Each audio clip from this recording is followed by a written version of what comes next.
started. Roger, 0G, I feel fine.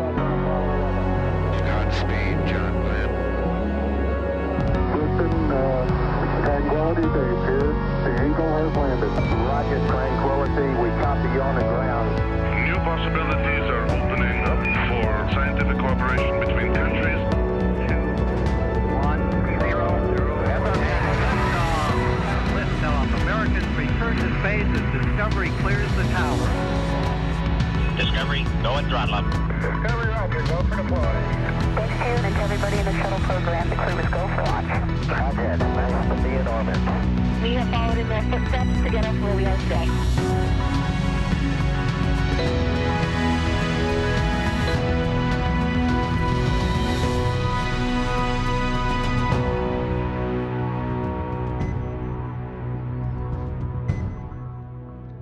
Hello and welcome to this morning's post-splashdown briefing for NASA's SpaceX Crew1 mission. NASA astronauts Mike Hopkins, Victor Glover, Shannon Walker, and JAXA astronaut Soichi Noguchi splashed down off the coast of Panama City, Florida this morning at 1:56 a.m. Central Time and will make their way back to Houston a little later this morning. The crew, which launched in November of last year, spent 168 days in space. Members of the Resilience crew were involved in 5 spacewalks during their time on orbit, saw the arrival and departure of several visiting crew and cargo spacecraft, and contributed to hundreds of scientific investigations and technology demonstrations while aboard the International Space Station. We have a few folks here to talk about the mission and the crew's return. They are Kathy Lueders, Associate Administrator for NASA's Human Exploration and Operations Mission Directorate, Steve Stich, NASA's Commercial Crew Program Manager, Joel Montalbano, NASA's International Space Station Program Manager, Holly Ridings, Chief Flight Director at Johnson Space Center, Hans Koenigsmann, SpaceX Senior Advisor for Flight Reliability, and Hiroshi Sasaki, Vice President and Director General for JAXA's Human Spaceflight Technology Directorate. We'll start with some overview remarks and then move to questions from reporters on the phone. For those asking questions, please press star 1 to ask a question, and we'll also be taking some questions from those on social media using the hashtag AskNASA. Okay, we'll start with you, Kathy. Well, first, thanks for all of you being here so early in the morning. What an exciting landing. I mean, first of all, beautiful, beautiful evening. You could see how nice the weather was once again. I think we've been extremely lucky that we got 2 landing days, both for Demo 2 and Crew 1, and these are really nice days to be able to rescue the crew. Re-entry is hard, and the spacecraft was in beautiful condition, but you just worry as you go through the 6 minutes of calm blackout, and it was so great to hear Mike's voice and then see those drogues and the mains deploy so wonderfully, and the vehicle just come softly down and back to Earth, and see the boats going out to pick up the crews and bring them home. It's amazing. We've already got pictures of the crew out there, and you can see, Mike and Shannon and Victor and Soichi, they look like they did on the day they launched, and it's kind of hard to think about that. That's a picture of them inside the crew capsule now on the recovery boat. But they're doing great, and we're very, very happy that we'll be bringing them home to their families. I got to talk to Soichi and Victor's families, and they're very excited to see them again, and we'll be planning on having a late birthday party for Victor soon coming up.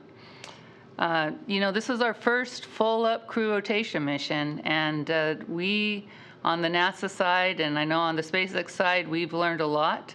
On the NASA side, we're going to take this learning into our future crew missions with Boeing, and most importantly, the Artemis missions. And I know the SpaceX folks are just going to keep doing these missions. I don't know how you could have done this one much better, but we are hoping that they're going to be continuing to do the great job that they've been doing.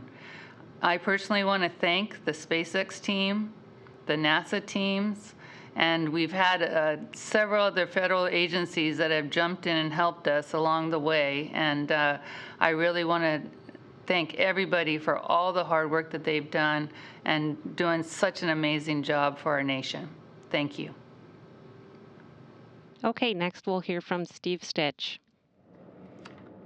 Good morning, everybody. It was an incredible day today, recovering Mike Hopkins, Victor Glover, Soichi Noguchi, and Shannon Walker after their 168 days in space. It really has been an incredible 27 days, I would say, for the NASA and SpaceX teams in the Commercial Crew Program. This has probably been our busiest month. We started on April 5th with a port relocation to set us up for the landing that we did today. On April 23rd, we launched the Crew1 mission, and they docked one day later. And then today, on May 2nd, we deorbited and landed the Crew1 vehicle. Today went very well overall, I would say, almost flawlessly. Dragon did great. You know, it was great to hear the crew when they woke up. The first thing Mike Hopkins did is ask, you know, what's the weather going to be like? And we told him, hey, maybe 2 knots of wind and 1 foot waves, and he was very excited from the very beginning. You know, we undocked at 7:30 Central Time, just as we planned, did the separation sequence to get about 10 kilometers below the station, and that's where we executed the maneuvers to jettison the trunk, and we leave it in that orbit. It's a very safe orbit for a long time. Executed the deorbit burn right around 103 Central.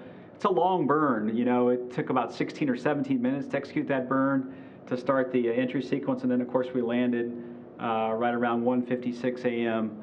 As I said, the vehicle did great, flew flawlessly as we undocked from station, doing the sequence of maneuvers. The trunk jettison went great, just as we would expect, and the deorbit burn and the entry went phenomenally well, as did the parachute deploy. My hat's off to the SpaceX team for building such a great vehicle, and also the recovery operations tonight was phenomenal. First time they've done the crewed vehicle at night. We had a lot of confidence in this night recovery based on the cargo mission that we flew and landed in January with SpaceX, and they recovered that vehicle as well. You know, we had a couple lessons learned from the Demo 2 mission. If people remember, we had some slightly high hypergol readings. Today we had none of that with the vehicle. It was performed flawlessly. And last time, you may remember, we had some boats in the area. Today, the United States Coast Guard had several assets on scene and patrolled that area. We had no leisure boats within the ellipse that we cleared for landing, so that was much, much better than last time. Overall, just a great flight. We recovered the 2 drogue parachutes and the 4 main parachutes. We're very interested in looking at those parachutes for future missions to make sure that their system's performing well, so those were recovered as well.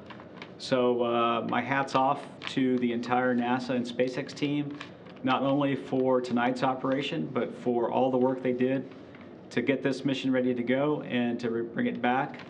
We'll move on after this flight. We'll do a post-flight review of the data for this flight, and we also have post-flight reviews coming up jointly between NASA and SpaceX for the Crew2 mission for the launch phase and also the orbit phase with Dragon during the rendezvous and docking with ISS. So it's an incredibly neat time in Commercial Crew, and after this we'll move on to the Boeing mission, the OFT-2 mission, which will be in the August-September timeframe, and then of course we have another crew rotation coming up in the October timeframe where we'll launch Crew3 and bring Crew2 home. So it's an exciting time. My hat's off to the entire team. Thank you. Okay, thanks, Steve. Next up is Joel Montalbano. Thank you, and welcome again to the post-landing press briefing. Truly just an outstanding mission. You know, an international effort that has participating countries across the globe working to make this mission successful. As you heard, 160 plus days on orbit, 160 plus days doing utilization and research, technology development for the Moon program, as well as low Earth orbit commercialization activities. And now with the Crew1 team safely on home, Crew2 and the Soyuz crew on orbit will continue those activities for the next 6 months, advancing what was started with Crew1 and the Soyuz crew that was there during the Crew1 work. So just, again, an outstanding mission. We look forward to seeing the smiling faces of the Crew1 team back on Earth, talking to them about lessons learned and using those to advance our mission, to advance and make these missions even better and stronger in the future. So with that, huge thanks to everyone involved. And Rachel, I'll hand it back over to you. Thanks, Joel. And we'll go over to Holly Ridings. Well, good morning, everyone. And again, thanks for being at the Post-Splashdown press conference. It's an exciting time to be here talking to you. It's been a really great day for the operations that were conducted, first with the undock and then our entry, descent, and the very successful landing. Really, I should back up and say it's been an amazing 6 months with resilience docked to the space station and the crew on board. International crew, of course, a JAXA crew member, Soichi, first time an international member of a crew on the Dragon, which we were all very excited about. And Shannon Walker had an opportunity while on board to be the commander for a period of time. And so that was exciting as well. In fact, earlier today when they left, Aki, who took over the commander, he's a Crew2 crew member from Shannon, was able to ring the bell as Resilience was departing and say all those happy words as they were able to send them home. They'd been doing a direct handover with all of the crews on board, Crew2, our Soyuz crew, Crew1, 11 crew members on board the space station for a little bit more than a week. It was an exciting time, lots of work that was done. Of course, the landing itself required the crew on board to do a sleep shift, right? So we changed their sleep and wake times on board the space station, and that affected the teams on the ground here. And so in order to make this really a very good deorbit and landing opportunity work out for the operations teams and really all of the teams, there was a tremendous amount of effort by NASA and SpaceX working together and many other teams as well to ensure that we could safely land our crew today during this night landing. All 4 crew members are doing really well. Got the capsule on board, Resilience on board, SpaceX's recovery ship without any trouble, out of Resilience, and as I was walking over here, the helicopters were there ready to ferry them on to land. And so the reports are all 4 crew members are in great shape and great spirits and doing really well. And so again, just an incredible 6 months of this Resilience vehicle and the crew on board the International Space Station, and then really just a great day. It's not very often you get to wake up on the space station and go to sleep in Houston, and so we've been talking about that in the control center. The orbital mechanics and the weather don't always work out, but today they did, and so that's pretty remarkable. Back to you, Rachel. Thanks, Holly. Next, we'll hear from Hans Koenigsmann. Yeah, good morning. From all of us here at SpaceX, I want to thank NASA and JAXA for trusting us to fly their astronauts. I was watching the mission from the departure, after the departure from the space station, and I must say this was an amazing mission, and the entire SpaceX team is so proud to support the station. The overall mission went very smooth. The launch in November last year, the long-term docking over 6 months, the port relocation a few weeks ago, and now the departure, re-entry, and splashdown. It's great to have Mike, Victor, Shannon, and Soichi back home again. I know that the team here is looking forward to meeting them again in person soon. We will look at data now and inspect the spacecraft, and then get the capsule ready for the next flight. NASA and SpaceX worked hard to certify both Falcon 9 and Dragon for multiple flights, which is critical for reliability and affordability. As you heard before, this was the first nighttime landing since Apollo 8, and I think it worked great. The lighting was good. There was no additional traffic. The weather was just super, and the wind conditions were just perfect. The SpaceX and NASA teams returned human spaceflight back to the United States, and I think this is a remarkable achievement, the opportunity of a lifetime for many of us, and something to be proud of. Thank you, NASA. And we are looking forward to many more flights to the space station and beyond Moon and Mars. Okay, thank you, Hans. And next we'll hear from Hiroshi Sasaki. Good morning. First of all, we are really pleased to hear all crew members came back home safely. Congratulations and welcome back. I would like to express the sincere appreciation to NASA, SpaceX, and all members who have devoted to this mission under severe COVID-19 situations. It is great pleasure for us that Soichi Noguchi, Japanese astronaut, has completed these important missions together with international partners and with SpaceX. This mission opened the new era for human spaceflight. Soichi is a pioneer. He was on return to flight of Space Shuttle, and he was first Japanese JAXA astronaut launched on a Russian Soyuz, and he boarded this mission, the first operational flight of Crew Dragon. I believe that his experience contributed this mission's success. During the long stay at the International Space Station, he challenged the new research and development to benefit our lives on Earth and toward future human spaceflight.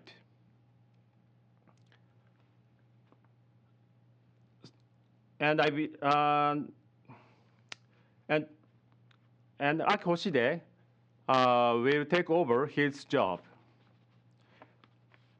We believe that the International Space Station is an important facility for humankind. We'd like to utilize the International Space Station maximum extent.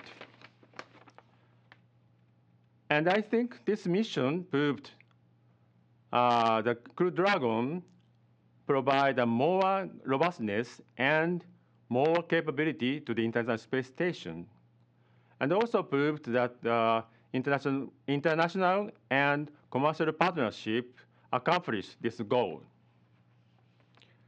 Leveraging the partnership is also true for our endeavor in space exploration. We want to continue the international partnership and commercial engagement, not only the ISS, but also the Gateway, lunar surface, and even Mars.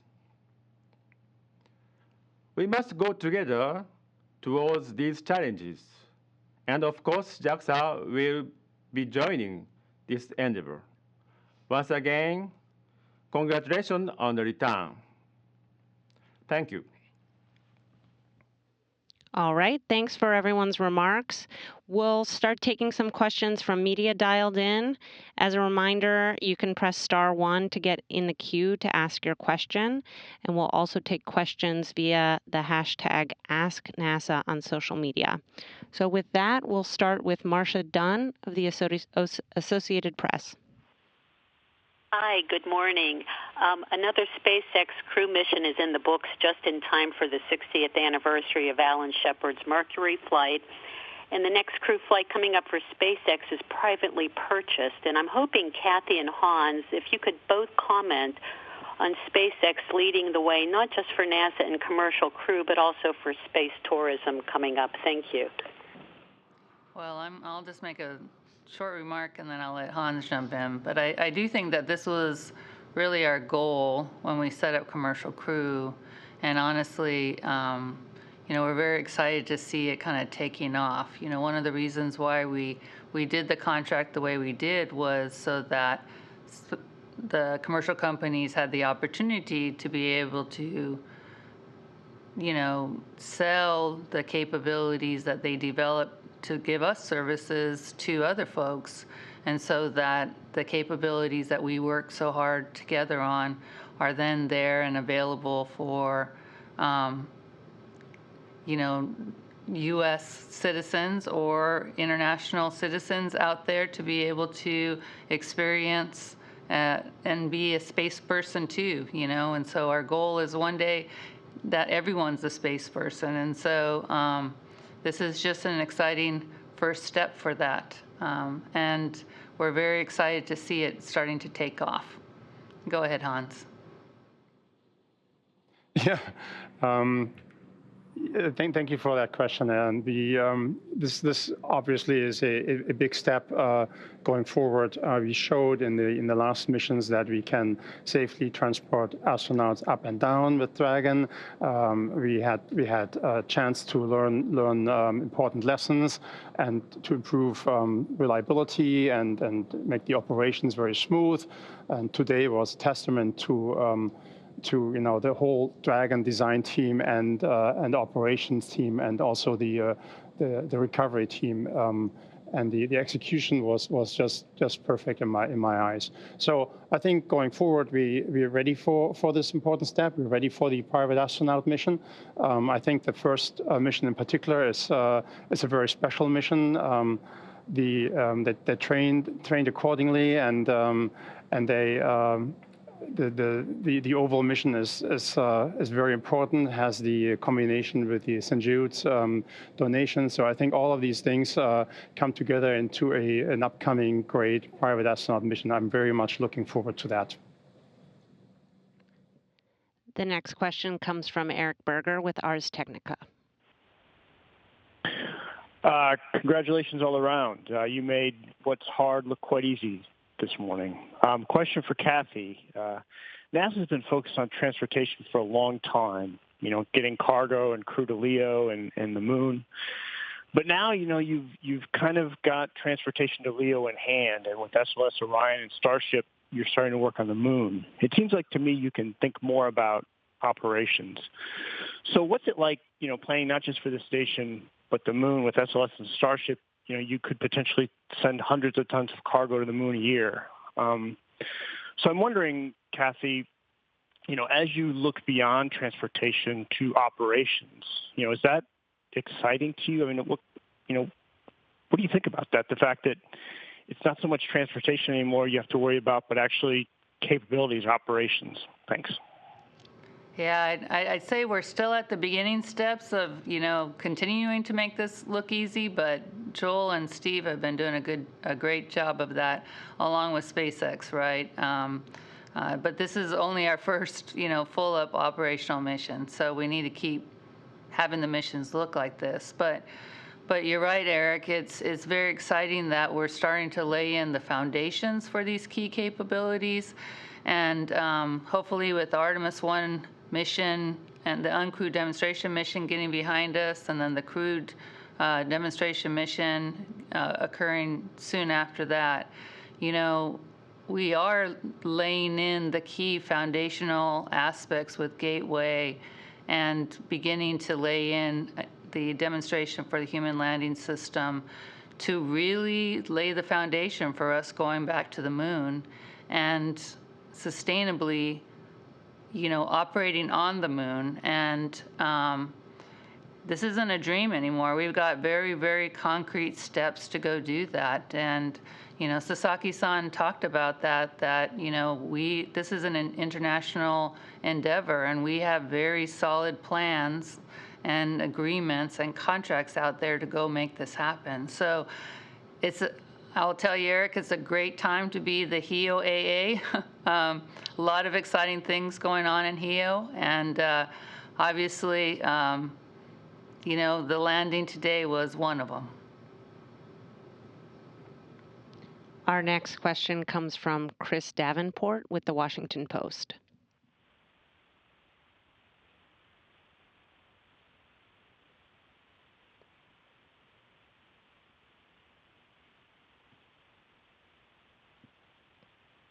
Chris, are you able to ask your question? Can you hear me? We can, yes. Okay, sorry. I was just saying congrats. I was mentioning how you guys got the spacecraft on the recovery boat in less than 30 minutes and the crew out in less than an hour.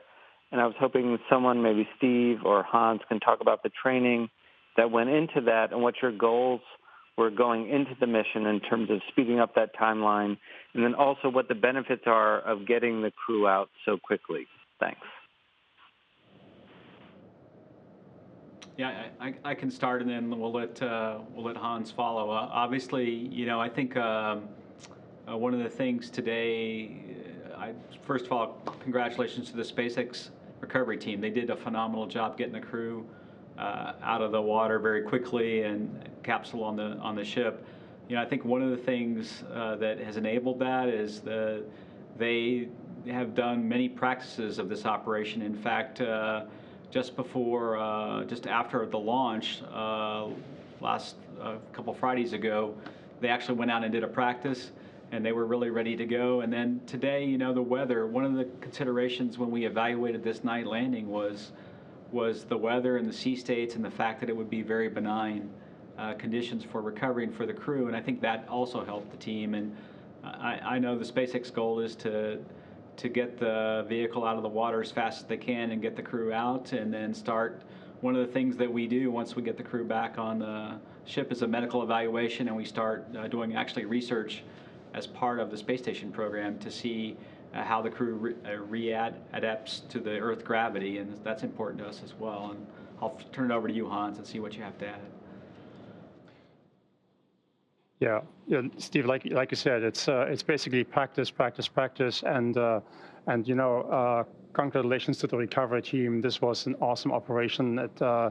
I was commenting on this earlier, actually, inside Mission Control, and I noticed the professionalism and how smooth everything was, and it looked more like a race car pit stop than anything else. Everybody was at the right spot and did the right things. And then you know, obviously the weather was great. We picked a great night for this operation, so everything came together and resulted in these record-breaking times for getting the Dragon out of the water and the crew out of Dragon then. So great operation. Congratulations. The next question is from Camden Hall with Next Horizon Spaceflight. Thanks for taking my question. My question is for Kathy or anyone who feels that they can take it. I know that Dragon has a lifespan for human spaceflight. Do you see that lifespan for human-rated spaceflight increasing if Dragon can show that it is safe and reusable over the next few flights? Thanks. Hey, Steve, you want to take that one? I mean, I think this is in your... Yeah, I can talk about the Dragon. You know, Hans talked earlier that we have embarked upon reuse of these vehicles, and of course, Crew 2 is our first reused Dragon capsule. It flew on the Demo 2 mission with Bob and Doug. It can be reused up to 5 times based on our assessments. Right now we've got, our assessment is for the 1 flight, but we can extend that up to 5. And really what that means is 5 flights for up to 210 days on orbit.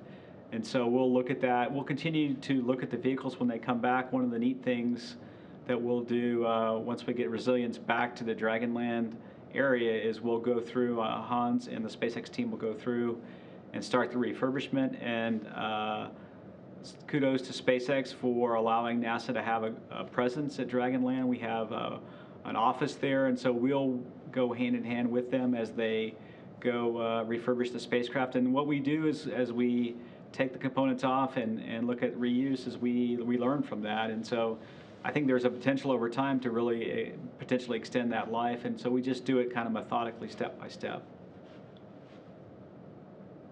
Okay, we'll take a few questions from social media now. Dominic on Twitter asks, are there differences or modifications between the Crew1 and Crew2 capsules?